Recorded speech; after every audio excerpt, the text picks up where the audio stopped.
Hey, welcome to video module number 3. In this video, we're going to be talking about section 2 in Andy Stanley's book, Next Generation Leader. The section is on courage. So chapters 4, 5, and 6 are the chapters you're going to need to read, and they are on the issue of courage. Now, it makes sense that we need to be encouraged to not be afraid. One of the most commonly said phrases in the Bible is, "Do not be afraid."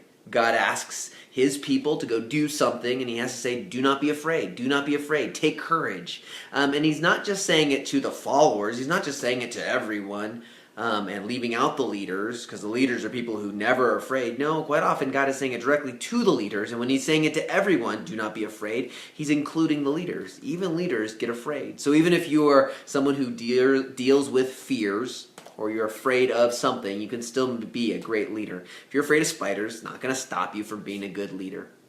But if you're a leader and your need to not be afraid stops you from moving ahead, doing what's right, leading the team, that's going to be a problem.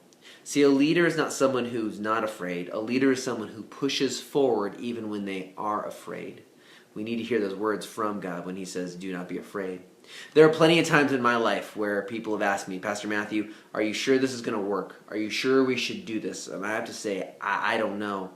It might not work.